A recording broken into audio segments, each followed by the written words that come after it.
নমস্কাৰ বন্ধু বান্ধৱীসকল, আসাম জিকে ফেচবুক পেজটোলৈ আপোনালোক সকলোকে স্বাগতম জনাইছোঁ।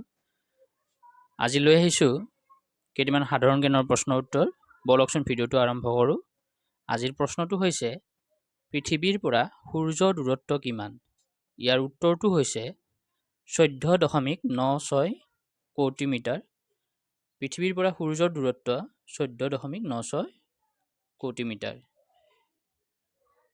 তৃতীয় প্ৰশ্নটো হৈছে, পৃথিৱীৰ উপৰিভাগৰ কিমান শতাংশ মাটিৰে আবৃত? ইয়াৰ উত্তৰটো হৈছে 29%। পৃথিৱীৰ উপৰিভাগৰ 29% মাটিৰে আবৃত।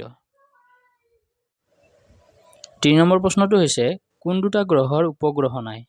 ইয়াৰ উত্তৰটো হৈছে বুধ আৰু শুক্ৰ গ্ৰহৰ।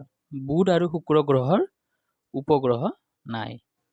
4 নম্বৰ প্ৰশ্নটো হৈছে, সূৰ্য আৰু পৃথিৱীৰ দূৰত্ব বছৰৰ কোনটো মাহত কম হয়? ইয়াৰ উত্তৰটো হৈছে জানুৱাৰী মাহত। 5 নম্বৰ প্ৰশ্নটো হৈছে, বছৰৰ আটাইতকৈ ছুটি দিন কোনটো? ইয়াৰ উত্তৰটো হৈছে 22 ডিচেম্বৰ। 6 নম্বৰ প্ৰশ্নটো হৈছে, বছৰৰ আটাইতকৈ দীঘল দিন কোনটো? ইয়াৰ উত্তৰটো হৈছে 21 জুন। 7 নম্বৰ প্ৰশ্নটো হৈছে, ইউৰোপৰ পূবফালে কি মহাদেশ অৱস্থিত? ইয়াৰ উত্তৰটো হৈছে এছিয়া মহাদেশ। ইউৰোপৰ পূবফালে এছিয়া মহাদেশ অৱস্থিত। 8 নম্বৰ প্ৰশ্নটো হৈছে, উত্তৰ আমেৰিকা বিশ্বৰ ডেছ বৃহত্তম মহাদেশ? ইয়াৰ উত্তৰটো হৈছে চতুৰ্থ। উত্তৰ আমেৰিকা বিশ্বৰ চতুৰ্থ বৃহত্তম মহাদেশ। 9 নম্বৰ প্ৰশ্নটো হৈছে, পৃথিৱীৰ হাঁওফাঁও বুলি কাক কোৱা হয়? ইয়াৰ উত্তৰটো হৈছে ব্ৰাজিলৰ ক্ৰান্তীয় বৰ্ষাৰণ্যক পৃথিৱীৰ হাঁওফাঁও বুলি কোৱা হয়।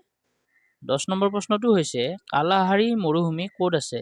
ইয়াৰ উত্তৰটো হৈছে আফ্ৰিকাত আছে। 11 নম্বৰ প্ৰশ্নটো হৈছে, অজন স্তৰ ক'ত আছে? ইয়াৰ উত্তৰটো হৈছে ষ্ট্ৰেটোস্ফিয়াৰত আছে। 12 নম্বৰ প্ৰশ্নটো হৈছে, পৃথিৱীৰ বৃহত্তম খাদটো কি? ইয়াৰ উত্তৰটো হৈছে মেৰিনা খাদ। 13 নম্বৰ প্ৰশ্নটো হৈছে আজিৰ, অসমৰ মাজেৰে কিমানটা ৰাষ্ট্ৰীয় ঘাইপথ পাৰ হৈ গৈছে? ইয়াৰ উত্তৰটো হ'ল 12টা। 14 নম্বৰ প্ৰশ্নটো হৈছে, অসমৰ আটাইতকৈ সৰু ৰাষ্ট্ৰীয় উদ্যানখনৰ নাম কি? ইয়াৰ উত্তৰটো হৈছে ওৰাং ৰাষ্ট্ৰীয় উদ্যান। 15 নম্বৰ প্ৰশ্নটো হৈছে, মায়ামৰা সত্ৰ কোনে প্ৰতিষ্ঠা কৰিছিল? ইয়াৰ উত্তৰটো হৈছে অনিৰুদ্ধ দেৱে। অনিৰুদ্ধ দেৱে মায়ামৰা সত্ৰ প্ৰতিষ্ঠা কৰিছিল। 16 নম্বৰ প্ৰশ্নটো হৈছে, বেলিমাৰ বুৰঞ্জী কিতাপখনৰ লেখক কোন? ইয়াৰ উত্তৰটো হৈছে বিশ্বেশ্বৰ বৈদ্যধীপ। 17 নম্বৰ প্ৰশ্নটো হৈছে, হেৰাকা আন্দোলন কিহৰ সৈতে সম্পৰ্কিত? ইয়াৰ উত্তৰটো হৈছে নগাসকলৰ ধৰ্মীয় আন্দোলন। হেৰাকা আন্দোলন হৈছে নগাসকলৰ ধৰ্মীয় আন্দোলন। 18 নম্বৰ প্ৰশ্নটো হৈছে, গ্ৰেমী বঁটা লাভ কৰা ভাৰতৰ প্ৰথম মহিলা কোন? ইয়াৰ উত্তৰটো হৈছে তম্বী শ্বাহ। গ্ৰেমী বঁটা লাভ কৰা ভাৰতৰ প্ৰথম মহিলা হ'ল তম্বী শ্বাহ। 19 নম্বৰ প্ৰশ্নটো হৈছে, ভাৰতত শ্বহীদ দিৱস কেতিয়া পালন কৰা হয়?